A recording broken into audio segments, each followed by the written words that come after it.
चीन में कोविड महामारी के बाद अब अनडायग्नोज निमोनिया जो है वो फैल रहा है, जिसके कारण से हजारों की संख्या में जो नन्हे बच्चे हैं वो निमोनिया से पीड़ित हैं। इस बीच केंद्र सरकार, भारत भी जो है सतर्क हो चुका है और सारे राज्य में जो स्वास्थ्य विभाग हैं उन्हें अलर्ट मोड पर रहने को कहा गया। मैं फिलहाल मुंबई के जेजे अस्पताल में हूं। तस्वीर में आप देख सकते हैं मेरे पीछे रेस्पिरेटरी इलनेस वार्ड में फिलहाल मैं मौजूद हूं, जहां पे 20 बेड्स की संख्या है। आपको बता दें 15 दिन पहले ये वार्ड बनाया गया था एयर पोल्यूशन को ध्यान में रखते हुए मुंबई के सरकारी अस्पताल जेजे अस्पताल में। हालांकि अब जिस तरीके से राज्य सरकार ने गाइडलाइन जारी किया है, एडवाइजरी जारी की है, इस एडवाइजरी में साफ तौर पर बताया गया है कि कोविड काल के दौरान जो जो नियमों का पालन किया गया था, चाहे वो ऑक्सीजन गैस हो, सिलेंडर्स हो या वेंटिलेटर हो, बेड्स हो, मास्क हो, और खास करके वो पेशेंट्स जो कि रेस्पिरेटरी इलनेस से गुजर रहे हैं उनके बीमारी को लेकर आरटीपीसीआर करना हो या उनके केसेस पर ज्यादा ध्यान देना हो, इसके चलते ज्यादातर ध्यान देने की वहां पे गाइडलाइंस दी गई है राज्य सरकार की तरफ से। और रेस्पिरेटरी इलनेस वार्ड जो है मुंबई के सरकारी अस्पताल जेजे अस्पताल में बनाया गया है।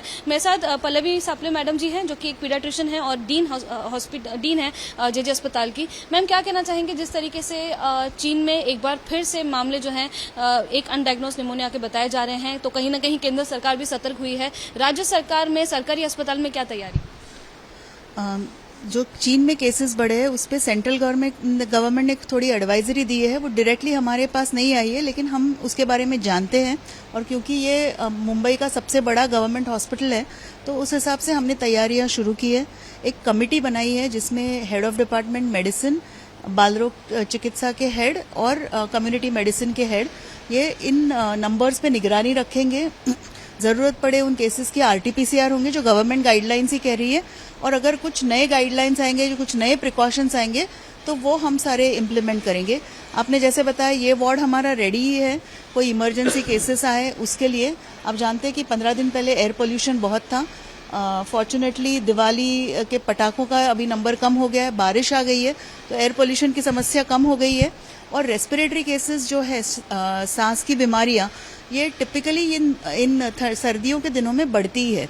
जैसे अस्थमा का अटैक बढ़ जाता है, या कुछ वायरसेस है जो इसी सीजन में दिखती है, तो वो केसेस बढ़ गए हैं।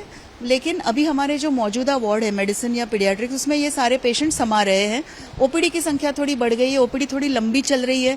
कुछ 10 से 15 एक्स्ट्रा पेशेंट्स हम कह सकते हैं, हम रिकॉर्ड रख रहे हैं, ARI के आ रहे हैं unrelated to basic illnesses. But अगर जरूरत पड़े तो हमारा ये वार्ड रेडी है। और चीन से जो न्यूज आ रही है, WHO से जा रही है, उस पर हम ध्यान दे रहे हैं। लेकिन अभी तक हमें जो बताया गया है, अपार्ट फ्रॉम वो अनडायग्नोज निमोनिया, बाकी सारे निमोनिया के केसेस जो है, ये कीटाणु हमें पहले से ही पता है। माइकोप्लाज्मा निमोनिया हो, रेस्पिरेटरी सिंसिटिव वायरस हो, तो उसका इलाज अपने पास है। हम ये पेशेंट्स वैसे भी हर साल देखते हैं। तो फिलहाल वेट एंड वॉच की पॉलिसी है, बट वी आर प्रिपेयर्ड। जैसे सेंट्रल गवर्नमेंट ने कहा है अबंडेंट कॉशन, तो हम वही ले रहे हैं कि एक पूरा वार्ड रेडी है।